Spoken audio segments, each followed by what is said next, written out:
In this year, 954, in a certain lonely place called Stainmoor, King Eric was treacherously betrayed and killed, along with his son Harek and his brother Ragnald. From then on, King Edred of Wessex ruled in these parts north of the Humber. And from that time to the present, the Northumbrians have been subject to the southern English and have grieved for want of a king of their own and for the liberty they once enjoyed.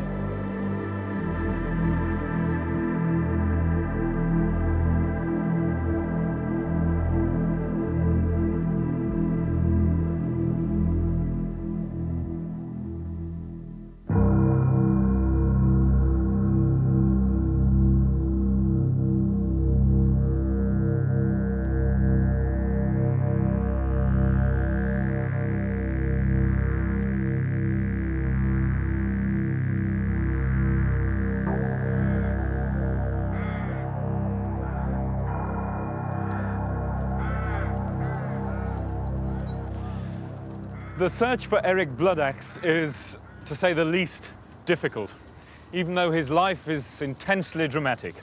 Compared with Alfred the Great or William the Conqueror, it's very difficult to actually get close to the man himself, although he was the most famous Viking of them all. The search is made all the more difficult because there is no contemporary chronicle which tells of Eric's deeds. And so, if we wish to recreate those days when Eric ruled as the last of the kings of the Northumbrians, we need to turn detective. We need to piece together the lost chronicle of the Northumbrians which once existed and told of his deeds. And that chronicle can only now be recovered from fragments quoted by other writers. And that's why I've come here to Howden on the southern fringe of Northumbria. Howden is one of the forgotten gems among English small towns. In Anglo-Saxon times, it was the administrative centre of a really enormous group of royal estates. And it was because the place was so important then that, small as it is today, it still has a really huge minster church. Now, it was in this church, in about the year 1200, 250 years after Eric Bloodaxe's death, that the writer Roger of Howden compiled a work of history. And in that book is the real clue to the career of Eric Bloodaxe, because Roger incorporated undigested parts of an earlier work into his own history. And that earlier work was different in complexion from every other chronicle of the period, because it was pro-Viking. It ended with a tone of deep regret with the death of Eric Bloodaxe, and it spoke for the independent voice of ancient Northumbria.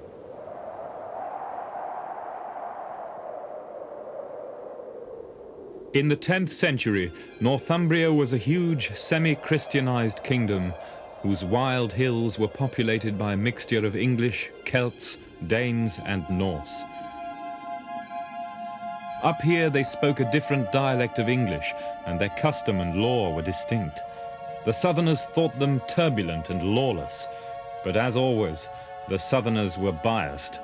For in the 940s, the southern English successors of King Athelstan claimed to rule all England, while the Northumbrians still hankered after home rule north of the Humber.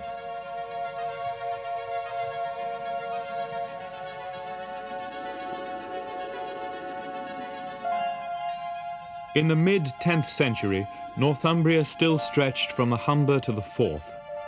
Great areas of the Borders and Lothian, although settled by Scots, were still under Northumbrian rule. Further to the south, Yorkshire had been part of the original Danish settlements of Alfred the Great's time, and here a mixed Anglo-Scandinavian society had developed, which saw its future differently from the rest of England.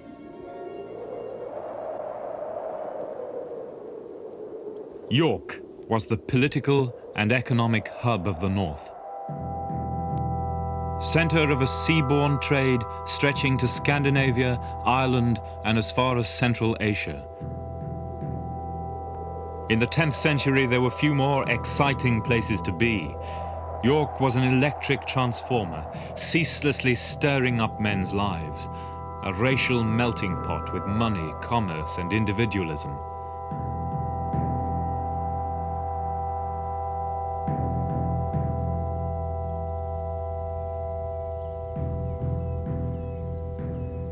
York, said a 10th century writer, was still distinguished by its impressive facade, surrounded by Roman walls that are now disused and decayed. But it still rejoices in its multitude of peoples, not less than 30,000 adults, indescribably rich, filled with the wares of merchants from all parts, particularly from the Danes. In this atmosphere, a Latin chronicle of York was written as propaganda for the Viking kings in the north. And where better to imagine it than a cold upstairs room in a great 10th century church which Eric Bloodaxe knew. The lost Chronicle of York was written in a room just like this one. This is the oldest room in York. It's in the Church of St. Mary, Bishop Hill, a great 10th century Anglo-Saxon church which flourished at the time of Eric Bloodaxe with a congregation of well-to-do Anglo-Vikings, men of wealth and taste. The Chronicle would also have been written by a churchman, because only churchmen could write. They had a monopoly over written propaganda. And it was also surely written under the supervision of the enigmatic Archbishop of York, Wulfstan. Wulfstan was an inveterate northerner. He ruled the roost here for 25 years like a prince bishop, standing for independent Viking Northumbria. And to him, Eric Bloodaxe represented a return to the good old days. Bloodaxe gave the Northumbrians a king of their own, a king to set beside the glorious kings of Northumbrian history. And he was a far better bet to Wulfstan than a king from London. That's an opinion which you can still find in Yorkshire today.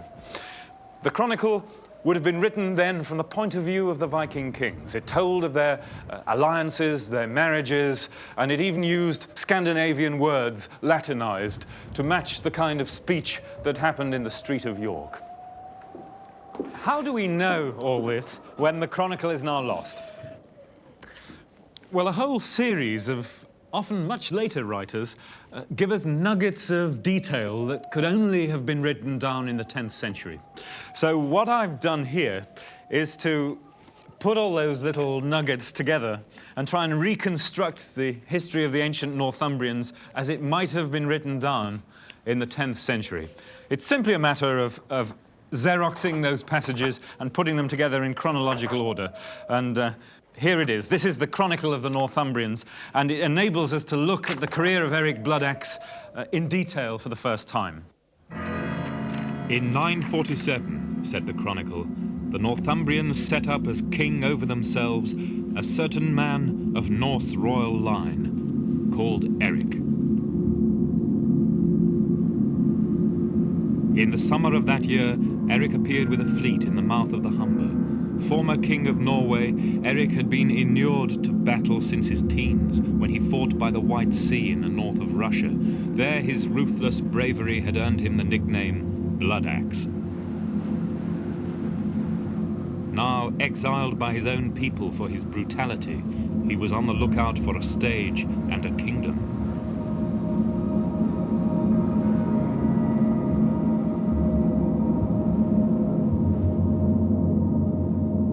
At this very time, the Northumbrians had agreed to meet the new King of England, Edred, and acknowledge his rule. Here, at the royal village of Tanshelf, somewhere on the historic hill where Pontefract now stands.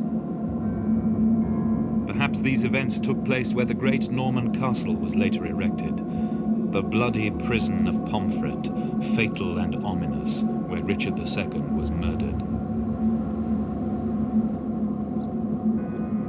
Here, Archbishop Wulfstan and the Northumbrian Council agreed to accept southern rule. But this decision was immediately turned on its head by the arrival of Eric. The Northumbrians quickly made him king.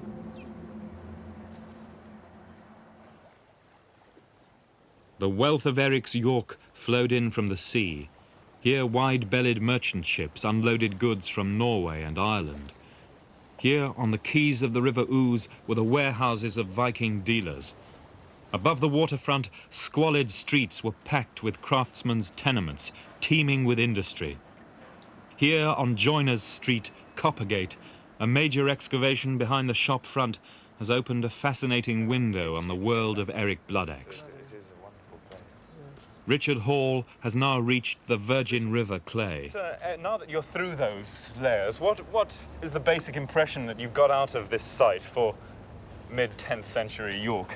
The fact that it was a very bustling, thriving city, very densely built up. There were buildings packed along that street frontage, side by side. You could hardly walk between them. They were utilising that street because it was one of the main streets in the city, a place where traders and merchants were living and working, and a place of great richness. This wasn't a subsistence economy. This was a place where we found lots of jewellery lying around where it had been discarded. We found silver pennies in the floor levels of the buildings. We found objects that had been traded into the city from as far afield as the east end of the Mediterranean and beyond. So really it was a place of great wealth and opulence. It must have been a very thriving, busy place. And you actually found evidence of merchant and commercial activity on this site? Absolutely, yes. In particular, we found evidence for a section of the community whose names we knew already, but whose operations really haven't been found archaeologically. That's the moneyers of the Viking Age city. Some of the leading citizens, the people who must have been embroiled in the power politics of the time, the people who were appointed to look after the coinage by kings such as Eric. What do you know about their activities now? Well, now we can see the sort of buildings that they were operating in, and to our surprise, their premises are very much like the other ones that we've got up there on the frontage. They're wooden buildings by our standards. They'd be very slum-like, not even a plank on the floor, just earth floors. And yet in that they were making the dies for producing the coinage and also striking the silver pennies, which were the basis of York's prosperity. How big a part of the economy was coinage? Do we know, have we any idea yet? Well, we know that there was a silver coinage here right through the 10th century, that it was started in York by the Vikings, and that with all the political comings and goings, the coinage continued. So we have this picture of a wealthy merchant class who carried on making an honest penny, no matter what was going on in power politics at the top. So they adapted to the shifts of regime, did they? Absolutely, yes. They would bend with the tide like the Vicar of Bray. They'd be happy to bend any way that was that suited their business activities. And have you any idea, I know it's difficult from archaeological evidence alone, but have you any idea how a king like Bloodaxe would have related with this kind of community? I mean, presumably he would have had to be acceptable to those kind of men. Oh, very much so. He was the person who appointed them, but they had to, at least on the surface, owe allegiance to him. And I'm sure that he must have had around him a band of followers who he could rely on to put a word in the right ear and to say, this man Eric, he's all right, you know, he's good for us, good for the town, good for trade, stick with him. Just how good Eric could be for the town is shown by the coins produced during his first rule. This is the standard southern English style and could be easily exchanged by the York merchants who coasted down to East Anglia with their wares. On the reverse, the name of the York moneyer who minted the coin, Rathulf, perhaps one of York's wealthier citizens. Of the culture of such men we have material survivals. This punched silver ring, the kind that Eric gave to such followers in return for their service. Poets praised the king as free with rings, or as they put it, Hawkstrand's gold shower. This brooch incorporates a coin of Valentinian, the Roman emperor, perhaps a talisman more than a conscious emulation of the classical past.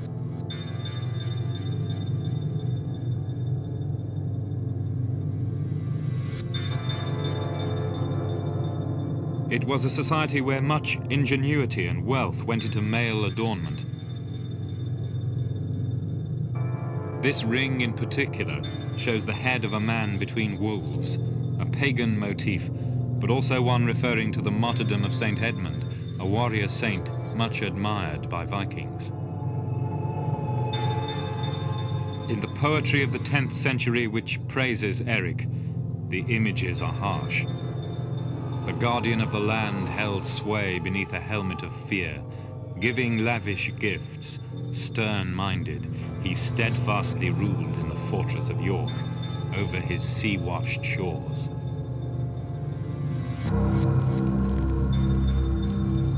But the southern king, Edred, could not countenance Eric's rule in the north. The next summer he led a great mounted expedition north of the Humber to overthrow Eric and bring the troublesome northerners to heel. Then, says the lost chronicle, he burned down their cities, destroyed their forts and arrested suspects, devastating much of Northumbria, And in that ravaging, the glorious minster which St. Wilfrid built at Ripon was burned down.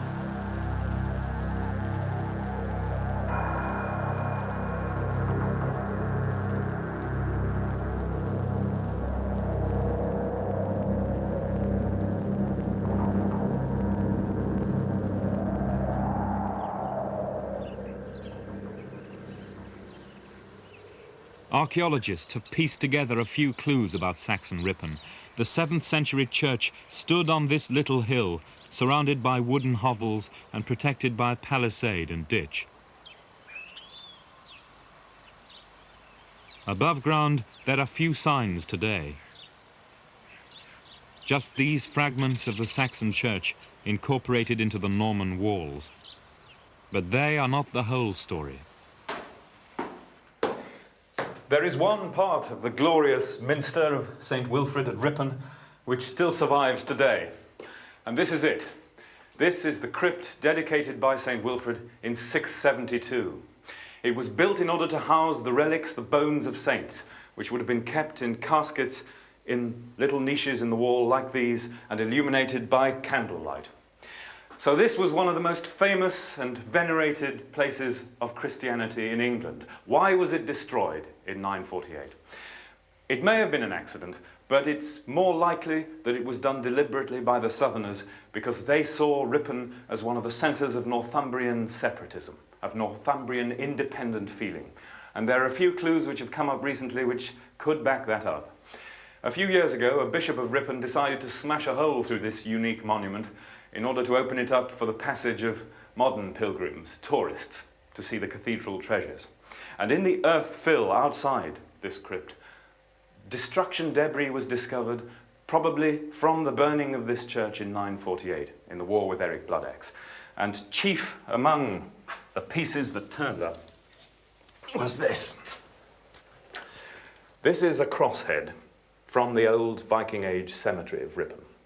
And although obviously it's a Christian monument, it carries a pagan Viking theme. There, if you can make him out, is the figure of the hero Sigurd sucking his burned thumb, having killed the dragon Fafnir.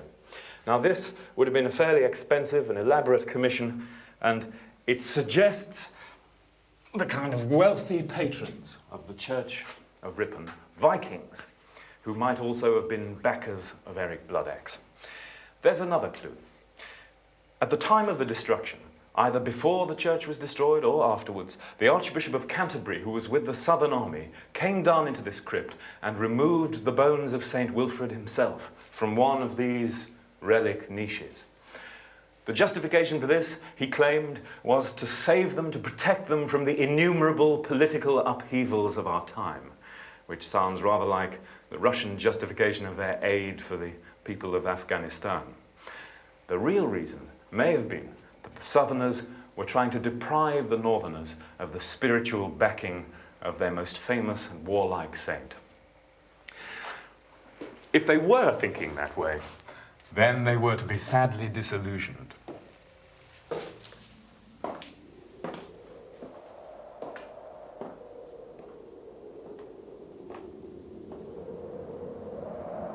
After the destruction of Ripon, Edred turned south, back down the Great North Road. The main obstacle for travellers and armies leaving Northumbria was the River Aire at Castleford. Here the old Roman road crossed by a wide ford just above the weir and the modern bridge. It is a historic crossing. Here armies have passed for 2,000 years. Agricola, William the Conqueror, Edward IV. Here Eric Bloodaxe planned his revenge.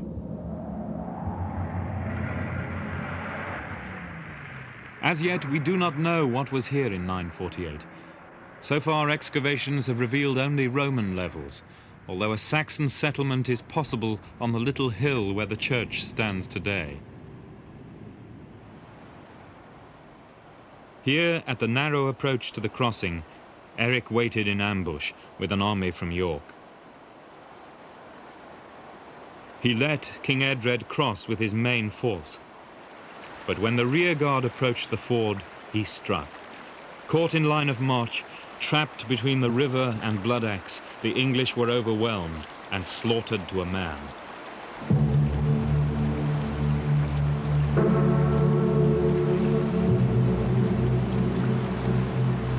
It was the first time in half a century that the Southerners had been beaten in battle. Eric's court poets were jubilant.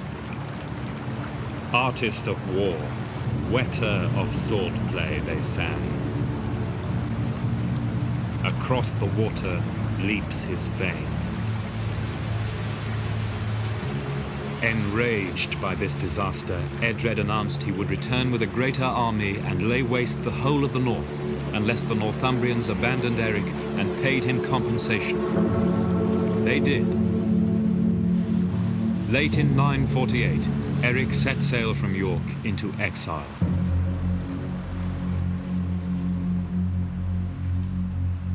For the next 4 years, Eric vanishes from history. What did he do? Where did he go? He may have been king in the Western Isles for a while. He may have plundered in Wales.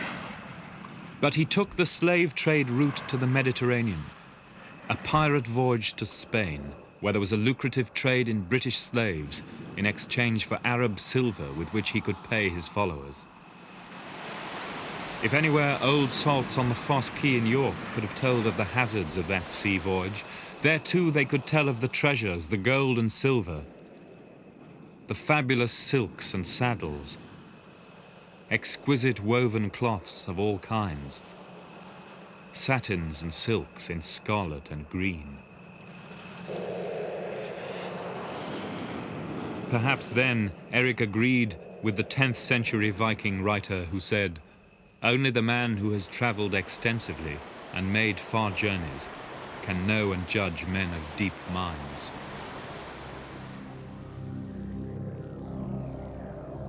Late in 952, a great battle rocked the world of northern Britain. Somewhere on the wild verges of Northumbria, an alliance of Scots, Cumbrians, and English from Bamborough was heavily defeated by the Norse. Eric had returned. In the Cathedral Church of York, there was no hesitation in having him back. The flame of Northumbrian separatism was as ardent as ever. And Archbishop Wulfstan, now in his 60s, was as strong as ever in his support for any king who stood for northern independence.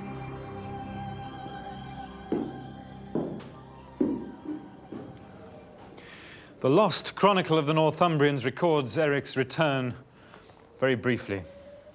952. Here Northumbre underfengon Eric Haroldus Sunu, an Anglo-Saxon translation of the original Latin text. The Northumbrians took Eric, the son of Harold, as their king. Why had they done it? After all the trouble they'd had, especially with Eric, why bring him back? What went through the mind of Archbishop Wulfstan and his councillors when they sat on some day in 952 in an upstairs room like this one and decided how to receive Eric's request? After all, a few years before, they and the powerful commercial interest in York had abandoned Eric after the destruction of Ripon. But this time, things were different. They must have known that the southern king, Eadred, in London, was now a very sick man. And they probably tired of having a pro-southern puppet up here. And they saw their chance to appoint a man who would build and keep an independent Northumbria once and for all.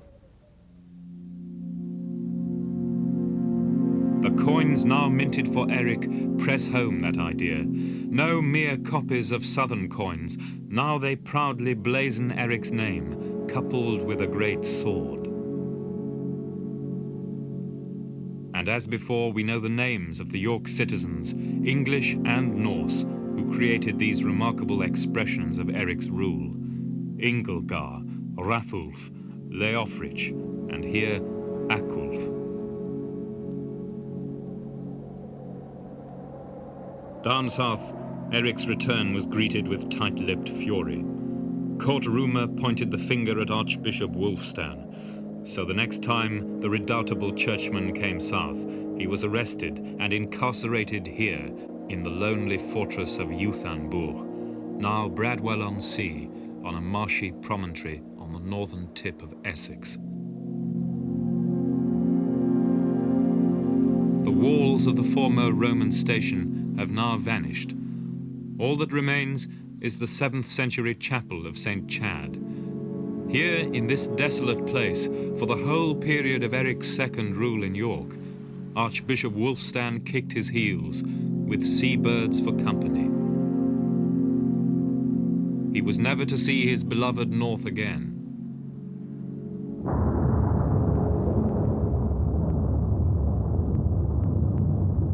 Why had Wulfstan and the Northern Church backed Eric for so long?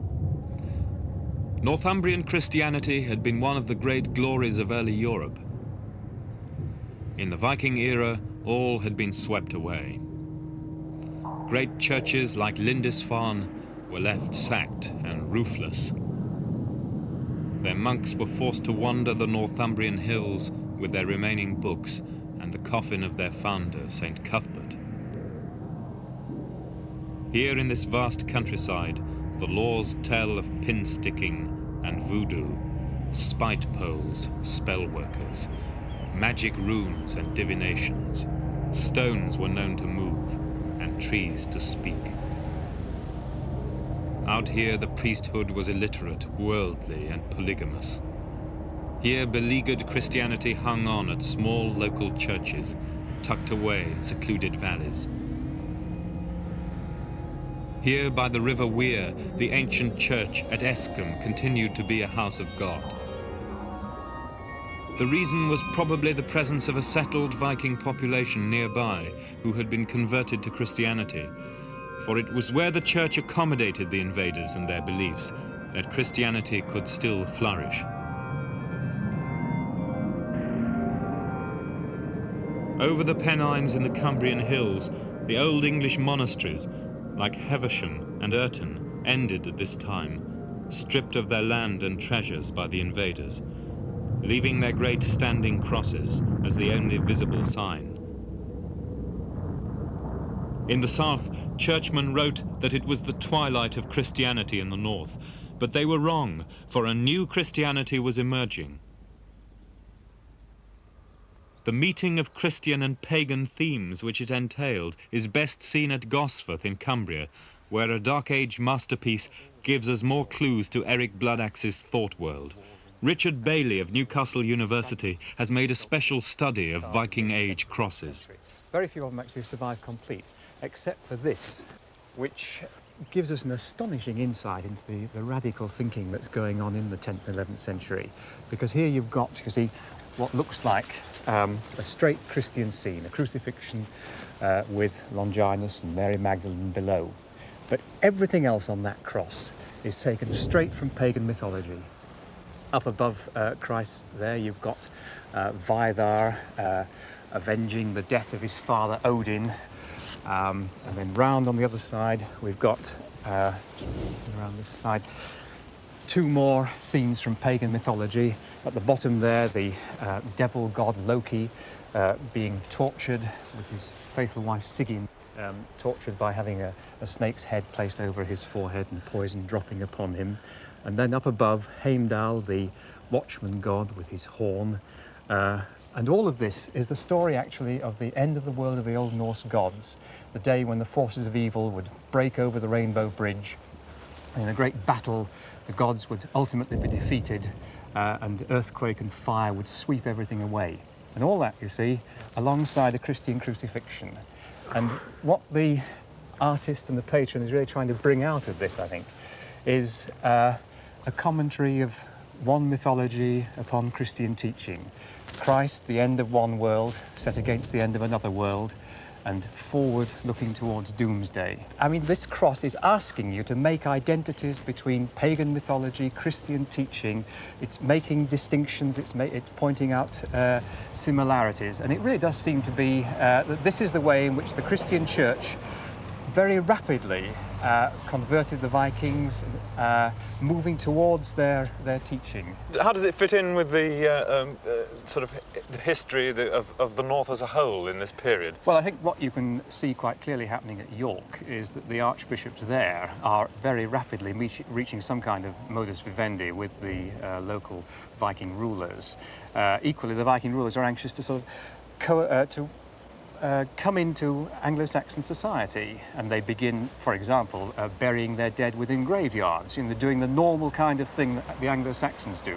So they're moving towards the Christian community. The Anglo-Saxon Christians are sort of absorbing these new ideas which are coming in from Scandinavia. Would it actually have looked something like this in Viking times? No, this looks terribly reticent and in very good taste, but we've got evidence actually that these things were garishly coloured, reds, blacks, blues. I think you wouldn't have really liked it if you'd seen it back in its original form. I think the great thing about stone sculpture, unlike manuscripts or fine metal work, is that it always has been a public art that people could come and look at. And here you see in this churchyard, where it's been for something like 900 years, we've still got a public statement.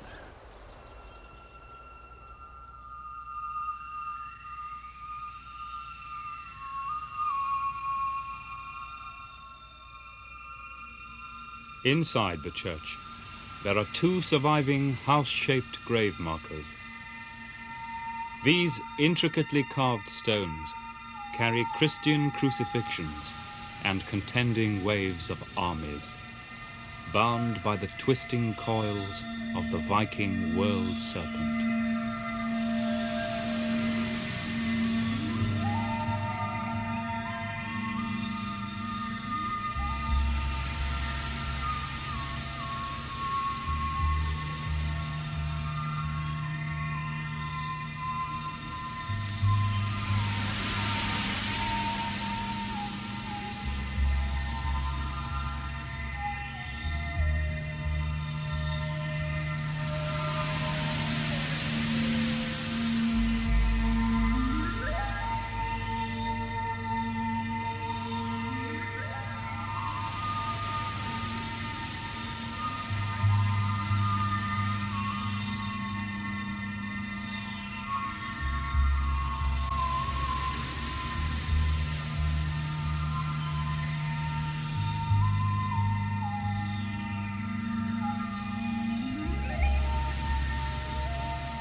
With this background, it was natural that Eric Bloodaxe should have himself and his wife and followers baptized, and that he should journey north of the Tees to seek the protection of the greatest of the northern saints. He came here to Chester Street, as Athelstan had done before him.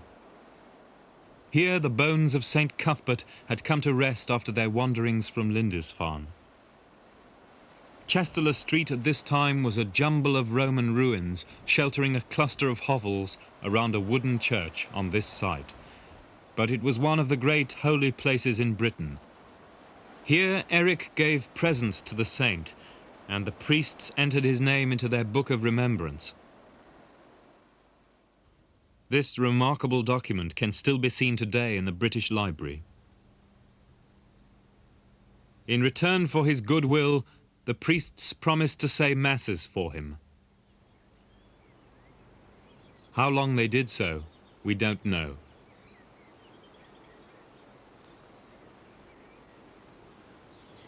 What sort of man was Eric Bloodaxe? Well, for a lot of the year, he wouldn't have lived in the King's Hall in York. He would have spent his time travelling around his farms and estates to show himself to his friends and to cow his enemies whom he had doubtless had many into submission. So let's imagine him travelling to one of those estates. Here by the River Tees, on the border of his kingdom, this is Coniscliffe, the King's Cliff. There's the cliff, and above it, from the 7th century probably, there was a royal residence with the church on top. A rare church it is too, with a unique dedication to the Northumbrian royal Saint Edwin. So this was a special place. And like many royal and noble estates in the Tees Valley, it carried on being used right through the Viking period. The Viking invasions didn't destroy this fabric of life. And there are others similar, Gainford up the river, and Sockburn and Aincliffe further down. So let's imagine Eric coming here on a beautiful autumn day like this and meeting the local thanes, perhaps the earl who owned these estates, the kind of men who provided Eric with the backing and the military support for his regime. What kind of man did they see? And what virtues were they looking for? Well, later writers in Norway said that Eric was a very big man, brave, strong, impetuous in disposition, but very cruel, unfriendly, and silent. It's a forbidding portrait, and even the poetry from his own time, written by men who were supposed to be praising him, whilst acknowledging that he was generous to his followers, makes no bones about the fact that he was a very hard man who ruled with a fist of iron.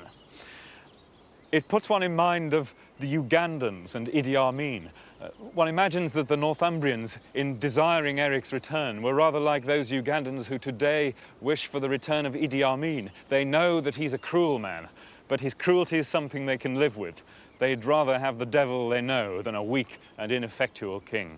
So let's leave Eric with an image in a poem by a man who knew him, who said that if you stood before Eric in his royal hall and looked him straight in the eye, you felt fear when, keen as a snake, the eyes of the all-powerful Lord glittered with a fearsome light.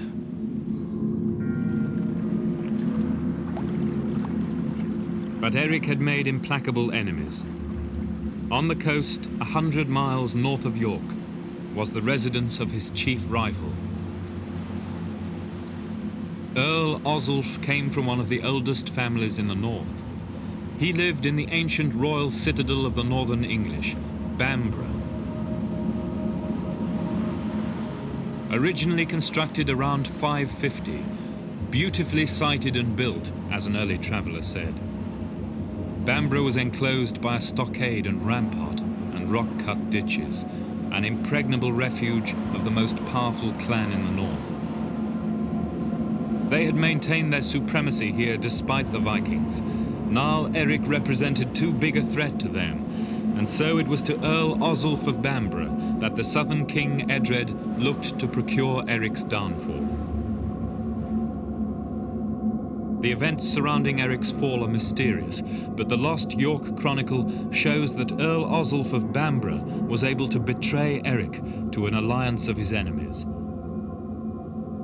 To reconstruct these events further, we must turn to the later Norse sagas. Their meeting took place on the heights of the Pennines at the Cumbrian border, a lonely place called Stane Moor.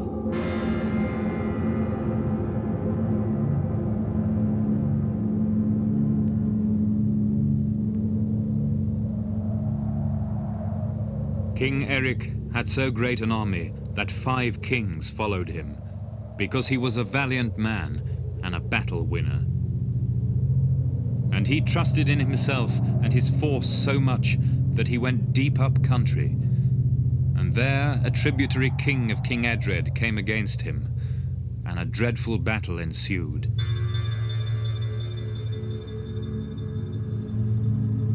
Many of the English fell, but for every one who fell, 3 came in his place out of the countryside around. And as the evening came on, the loss of men turned against the Norsemen, and many were killed. And there fell Eric with his sons and brothers and all his army. Our last day has dawned.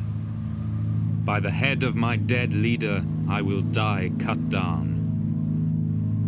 So whosoever gazes on the pile of our corpses may see how we repaid our Lord for all the gold he gave us. Thus it is right that the chief warriors should be undismayed and fall embracing their illustrious king in companionship.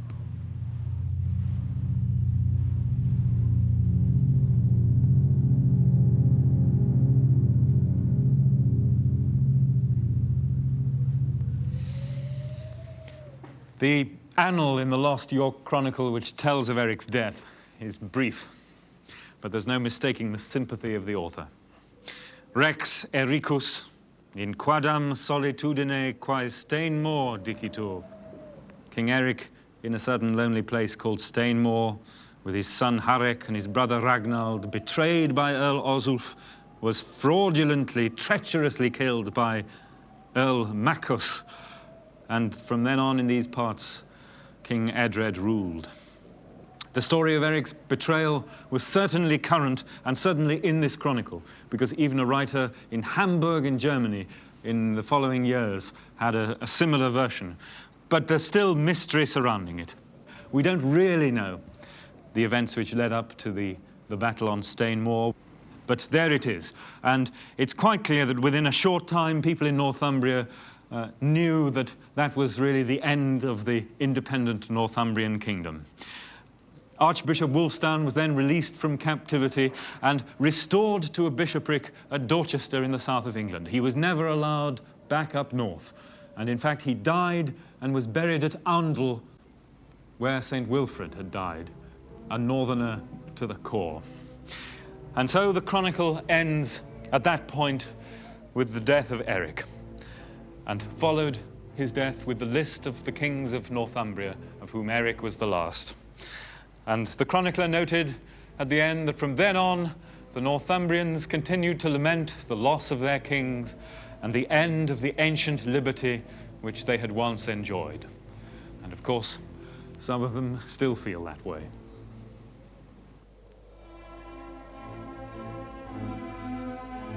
And so the career which had blazed across northern history from the White Sea to Spain ended in the lurid glow of funeral pyres on the wild heights above Westmoreland. But to which heaven would he ascend, this artist of war? The Christian paradise or the pagan hall of heroes? His wife Gunhild had no doubt. The memorial poem she commissioned shows Eric hot foot from the battle on Stainmoor, his death wounds displayed, greeted in Valhalla by Odin, the king of the old gods. Hail Thunu, Eric, Gaki hol Horsk. Welcome, great one, come into the hall. Welcome, we know you well and your famous deeds. On the top of Stainmoor today, by the side of the A66, is the stump of an Anglo-Saxon figured cross. Could it be that Eric's Christian sympathizers in York had it carved to commemorate their king in their way? If it is, this forgotten fragment is one of the strangest monuments in Britain.